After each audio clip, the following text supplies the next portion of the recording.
Alright mga kabutsawals, magandang araw sa inyo. Andito ako ngayon sa Deep Farm. Ayan o, Deep Farm, diba? So malapit dito yung ibebenta, yung nagbebenta ng property. Actually farm to, no? 2.7 hectares. Pero bago natin puntahan yung property, gusto ko munang pakita sa inyo to. Ayan o. Alam nyo kung ano yan? Ayan, lapit natin. Ayan, alam nyo po kung ano yan? Ayan. Yan po ay puno ng banaba. Yun yung native. Ayan o. Sabi ni kuya, ito daw imported. Saan po galing to? Binili kay George sa yung mga nagbebenta ng mga halaman. Pero legit po talagang banaba yan. Pwedeng ilaga yung dahon. Hindi po. Okay. Siguro mas maganda yan dun sa ano natin, ano, sa native. Pero mas maganda yung native pa rin.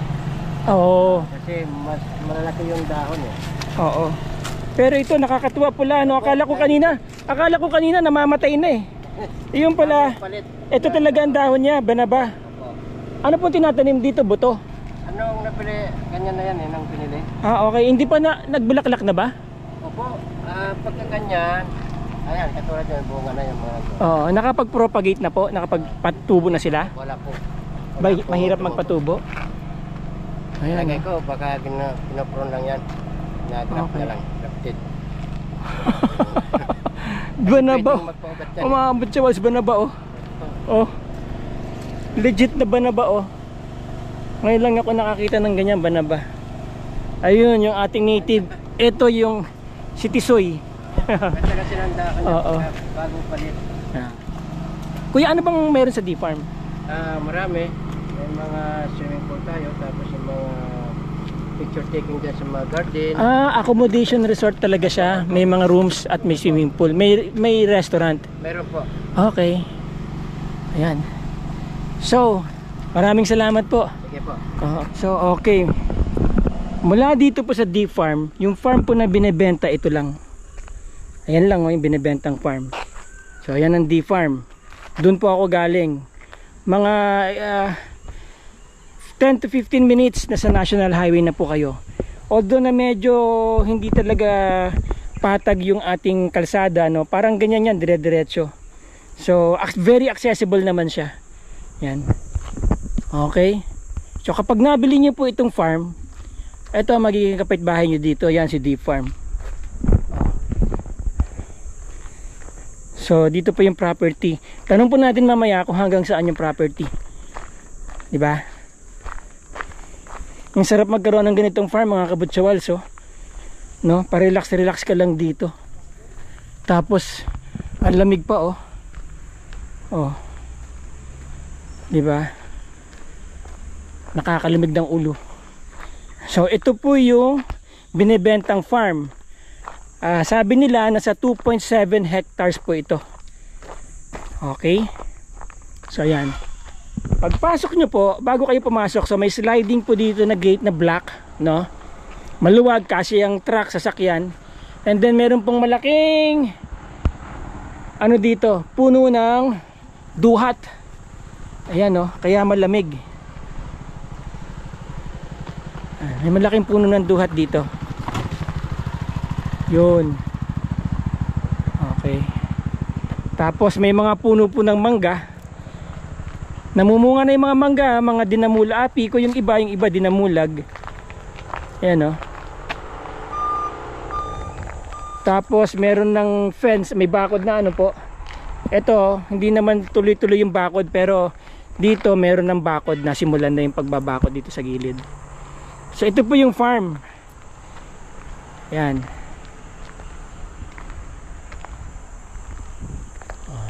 Nandun ang sunset.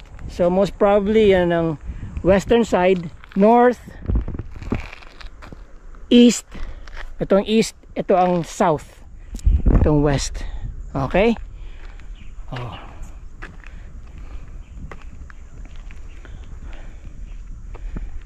Meron na pong kalsada dito. Private. Ayan, mga mangga, may mga bunga na pa yung mangga nila. Lakas din mamulaklak, ha. Oh. Tapos dito Alam ko anong puno to. Tanong natin mamaya kung ilang puno ng mangga meron naman po ulit puno ng ano ng duhat. Ito mangga. Ito po piko to. Basta ganito. Ayan oh. Ayan. Mababa lang yung mga bunga oh. Maniba lang na. Ayan. Pagka medyo matulis po piko yan. Pagka bilog, kinalabaw. Ito yung kanilang duhat oh. Daming bunga. Ayan oh.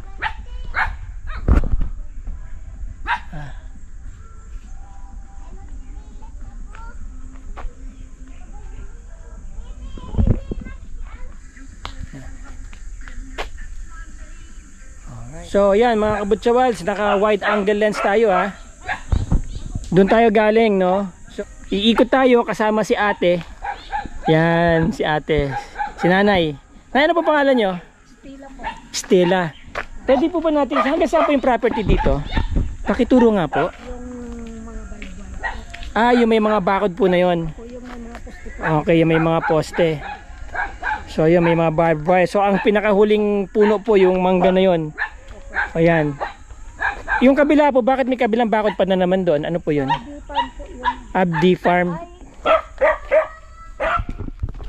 Hindi ba nangagat to mga to? Mabait naman. Mabait naman po. So ano po meron dyan? Kulungan po yan po ng ano noon, yung baboy po na native. Ah, dyan nakakulong. Okay, pwede po bang ano? Para makita natin kung hanggang saan. Ang dami kayong, napapansin ko madami kayong puno ng duhat dito, no? Okay, so dito, meron po ditong parang daanan po ba ng tubig to? Opo. Kapag ka naulan, dito po dumadaan ng tubig. Diyan po. Ah, dito po.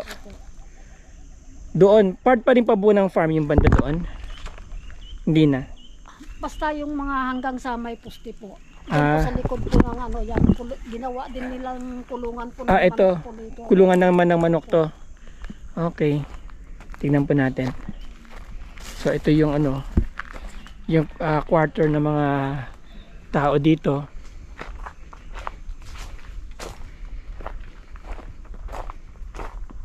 Okay, ito kulungan ng manok ginawa nila.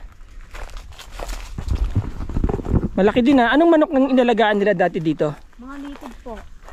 Oh, wala silang inalagang imported. Po. Wala silang inalagang imported. Wala po. Matitibay pa ha. Oh.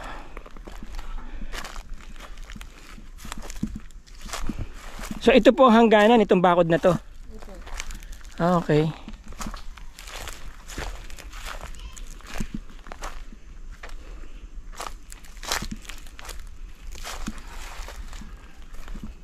Yun. So ito lahat puro native po ang inalagaan dito, no? Opo.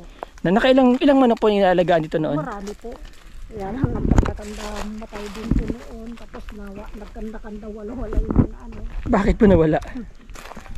Yung mga Napunta sa kawali. siguro po. Napunta sa kawali. Siluhan po yung mga... Yung iba. Hindi ba't nakakawala po ba sila dito? Minsan po pinapakawalaan po. Oo. Pag nakawala po sila, yun, hindi na sila bumabalik. Okay, so ayan po yung pinakabahay, ano? Opo, yan po. So bago tayo pumunta dyan, ikutin po muna natin yung kalsada. Kung ano po meron. Ano po ito, tindahan? Hindi po, buliga po nila. Ah, bodega. Ah, okay. So ito ang bodega. Alright. Mga puno ng kalamansi. May mga puno ng kalamansi, oh. Ayan, oh. Laklak na sila. Ang lakas mang malaklak, ah. Malakas po ba mamunga tong kalamansi nyo? Malakas po minsan din. Ayan, oh, mga kabutsabal, ang daming bulaklak, oh. Magandang sinyalis yan. Ayan. Bilog-bilog yan pag namunga, ibig sabihin pera. Ayan, mga kalamansi nila, oh. Ito, oh. Daming bulaklak. Alright. Tapos may malaking puno. Yung mga mangga po dito, mga grafted, ano? Hindi po namin nakikita. Dapat na po So, namin mga nakatalim na po dito. Okay. Yan naman po yung kulungan ng baboy. ito po yung kulungan ng baboy. Ilang baboy po ang kasya dito? Oh, may mga mangga po dito. Ito, kinalabaw. Ganyan po ang kinalabaw, oh. Bilog. Hindi matulis yung puwet. Yan. Marami po mamunga yung mga mangga niya dito. Ano po yan? Natural? Opo. Walang spray yan? Wala po. Okay, lalo na pag na-spray, maraming bunga. Opo. Pwede bang humingi mamaya ng mangga manibalang? Ayun, no, dami. Okay. Tapos ito po yung ano, kulungan ng baboy. Okay. Dalawang kulungan ng baboy. Oo. So dalawa tong kulungan ng baboy ito. At saka ano po yun? Kulungan din ng baboy. Opo. Tsaka yung doon sa likod. Bali parang tatlo. Opo. No? Paganon lang. Na meron ng supply. So dito sa gilid may mga puno ng kalamansi. Ito yung supply ng tubig dito sa kulungan ng baboy. Nay, kumusta naman ang source nyo ng tubig dito? Saan ang gagaling? Sa ano po, may deep well po doon na ano yung balon na ano. Kaya lang hindi masyadong malalim. Dapat yung laliman po. Okay, natutuyuan kayo ng tubig? Hindi naman po gaano natutuyuan po. Pero ito lang ang natuyuan kasi sobra pong ano. Init itong panahon na to. Okay. So dapat pala laliman na yon. At saka maglagay na ng maraming reserva ng tubig, no? Tangke ng tubig bago magtag-init, mag-ipon na. Inumin ng mga baboy. Ito, inumin ng baboy. Okay. Naabutan nyo pa yung mga baboy dito, nag-aalaga sila? Po. Oo. Mga ilang heads? Marami po. Yung mga inahin lang noon, mga 10 piraso po. Oo. Mga inahin yun. Anong binibenta nila, biik? Hindi po sila nagbibinta po ng biik. Pagka nanganak po yung mga baboy nila, pinapalaki din. Tapos yun ang binibenta? Opo, pag napalaki na yung baboy, kung may gustong bibili, Benta? po. Okay. Minsan po, ano, Oo. So dito may mga nakakalat sila, mga puno ng kalamansi. Ito po yung bakod. Ayan, ito yung kulungan ng manok kanina. Yan. Puno ng langka. Septic tank. opo, Dito na pupunta yung tayo ng baboy. opo. Okay, so ayan yung kulungan, yung pinakalikod ng kulungan. Tapos meron pang isa doon. Yung isa po Oo. doon, may safety tank po din din. May septic tank din, yung isa doon. Ito septic tank to saan? Nang alin? Ito lang. Opo, Okay. Itong maliit, may sariling septic tank. opo. Doon, nagsishare na sila ng isa pang kulungan doon. Yun. Puntahan po natin yung isa. Ano nyo po itong mga to? Mga kutiting. Chikiting. Ano po yung doon po yung Ha? anak na maliit. Oo. Puro babae yata apo nyo. Ayan, mamulaklak na yung mga kalamansi nila. Oh. Lalaki na sumama po sila sa ating. Oo. Namumulaklak na dahil bulaklak ng kalamansi nyo dito ah. Oh. Ito naman po yung ano ng nawasa. May nawasa kayo dito. Kaya lang mahina ngayon dahil ginagawa daw po yata yung nawasa. Oo. Ang importante magagawa naman ano. Ang mahirap na pag hindi nagawa. Okay. May mga nakakalat na kalamansi as you see. Mga puno ng mangga. Ang dami niyong manibalang na mangga, hindi nyo kinukuha. Ay, nagpitas na po si Lisa dyan noon. Meron pa rin natira. Ang dami pa natira. Nakailang kaing sila? Marami din? Marami din po, dinala po sa Maynila. Oo. So ito pa yung kulungan ng baboy. Yan, supply ng tubig, no? Yan. Okay, yan po yung kulungan pa ng baboy. Dito siguro yung mga, doon yung mga Opo, opo. yung mga inahin, ano? Nagpapadede. Opo. Tapos- Tapos baka pwedeng ilipat na yung mga biik pagka ano na sila. Dito na. Dito na po. Dito na pinapalaki. Opo. Oo. Ayan, baka iwan na rin yung mga mixer na yan. Ano, daming bunga ng mangga, oh. Piko to, ano? Yan ang mas gusto ko, piko. Mas gusto ko pa yung piko kaysa sa kinalabaw, eh. Makati sa lalamunan yung kinalabaw para sa akin. Ito, piko din, ano? Pinalabaw po. Kinalabaw. Ako, dinamulag. So, ayun, yung ano, yung septic tank para dito. Opo. Tapos ito naman, supply ng tubig inumin para dito. Oo. Saan ang balon? Yun po. Okay. Basura. Saan po yung source ng kuryente nyo? Ano po ito? Ano po yung sa Bitcoin po. Sa deep well yan. Gumagana po yan. Opo. Ay, motor. Papunta dito sa deep well. Okay. Nay, dinadaanan ng ilog to? Pagka umuulan? Ano po, daanan pa din ng tubig po dyan. Tuwing kailan po nawawala tubig dyan? Anong buwan? Ito yung ano po, itong mahal na araw, nag-umpisa na ano. Matuyo pag mahal na araw. So, katapusan ng Marso. Opo. Nagsisimula ng matuyo.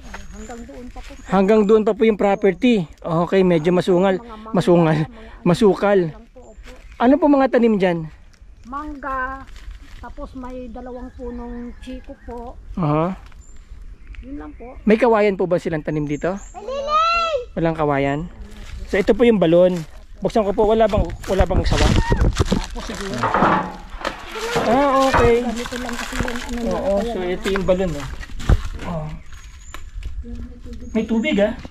Nag-iipon siya ng tubig, ano po? Siguro po.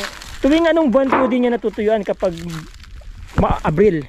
Opo. Abril, yan. Tapos, diba, malapit naman na magkatubig nun. Opo. Maganda dito mga kabutsawals, no? Abot kamay ang mga prutas. Hindi malalaki yung mga puno. Malamang magugulang na itong mga puno na to kasi malalakas na mamungay, oh. Ayan, oh. Oh. Diba? Abot kamay, kagaya nito, oh. Piko po ito, no? Piko po. Ayan, oh, piko. Sawa na yata sila sa mangga, hindi na nila pinipitas. Namimit ako. Okay. Ay, mga ganyan. Oh, ang dami po, oh. Ito, hydroponics. Oo, yung may tubig lang, no? May hydroponics pala sila dito. Yung pong bahay na yon, kasama yon? Hindi po, saka ano na po. Ah, May bulb garden po dyan na pagano. may barbell na nakaganon. Hanggang saan po yung property? Hanggang doon sa may nabakuran? Matanong ko lang, may idea ka ba? Laki ng puno ng ano, mga kabutsawals, oh. Oh, duhat. Madami po yan po. Oo. Saka doon po sa entrance. Ang laking bagay, again inuulit ko po, ang laking bagay kapag meron kayong puno sa inyong property na lalo na ganito kalalaki. Hindi nyo na matatawaran yung mga puno na yan. Ang lamig dito sa ilalim, oh. Ang sarap mag-date dito, ah. Ito po ano yan, ba't hinukay? Gagawin po sana namin fish pond dati. Fish pond. Oh. So, actually pwede na lagyan ng tubig yan. Yes po. Di ba? Pwede nang lagyan ng fish pag may tubig na. Okay. Hanggang saan dito ang property nyo? Ilalagay po namin. Balang ko saan dito po. Tibal po yung nakakaalam nito pero ako lang po alam yung may sukat. Okay. Okay.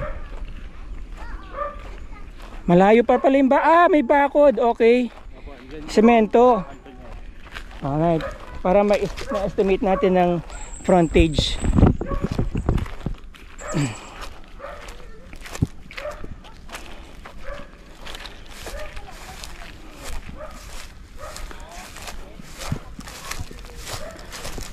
Alright mga kabutsawal, sa galing tayo doon.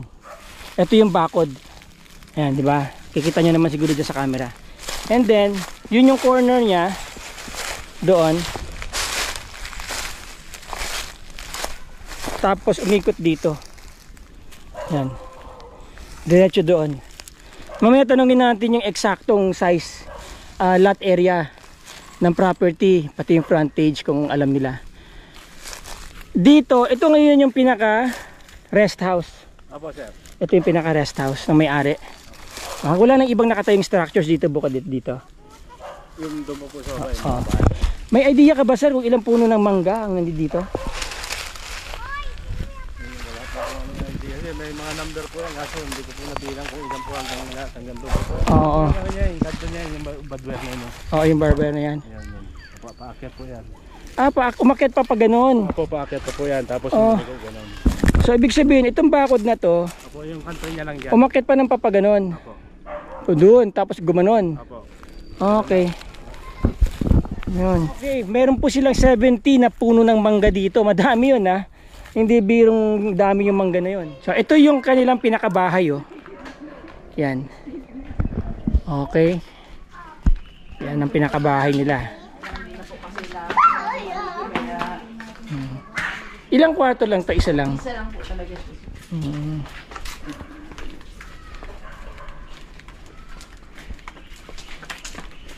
So ito po yung room. Ito po yung kanyang susi. Okay. So ayan yung tangke, oh. Supply dito. Sliding door. Cute ha. Bedroom lang talaga siya. At saka isang CR. Tsaka isang CR. Eh di ang lamig. Yes po. Okay ah. Oh, ayan na. Very cute na room. Tapos isang CR. May CR doon. And then meron kang open terrace dito. Sala mo na. Tapos dito na yung dining area mo. So this place is really ideal for let's say rest house nyo, no? Away from the hassles and tussles of Manila Metropolitan Life. May dirty kitchen dito? Alright. So dito may dirty kitchen. Okay.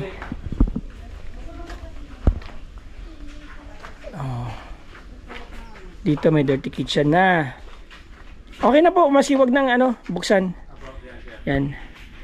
So, pwedeng kahoy, pwede kayong maggasol, may isang lababo, gripo, okay. Pwede na yan. Tapos may mga na doon, patungan ng mga kaldero. Then meron kang plant box dito, pwede ka umupo-upo. Presko yung area, no? Lalo na siguro, paano kapag umuulan dito, wala bang binababa dito? Wala, basta open lang yan na ganyan. So there you go mga kabutsawals, no? Again, ang property po ay 25,000 square meters, or to be exact is 25,200 square meters, kasi nakakuha ng D-Farm yung 1,800 square meters kasi maraming sasakyan lagi dyan sa D-Farm. Yan lang yung D-Farm mo. Ngayon, so si Ma'am Elizabeth is selling this property for 500 per square meter. So lumalabas sa bolang kristal ay 12.5 million ang halaga nitong property. 2.5 hectares, diba? Mura na yun mga kabutsawals. Nagtanong po ako kanina sa baba ng mga bentahan ng lupa dito. Per square meter umaabot na po ng 800 to 1,000 to 1,200. Although na medyo kasi medyo malayo to dun sa bayan, pero very accessible. Mga 15 minutes lang naman nandun na kayo. Kaya kung may mga interesado po dyan, huwag nyo nang pakawalan tong property na to. Go na kayo. Papakausap ko po sa inyo si Ma'am Elizabeth, kayo na mag-usap. Nandyan po lahat ng contact details ko. Again, nandyan po pindutin nyo lang yung more, lalabas yung description dyan. Nandyan po lahat ng contact details ko. At para po doon naman sa mga gusto magpa-vlog, feel free to get in touch. Vlog natin yung property nyo, ibenta natin yung property niyo. Okay? Maraming salamat po sa mga viewers ko, sa mga subscribers ko. Syempre, lagi ko kayong mahal every day. Thank you po.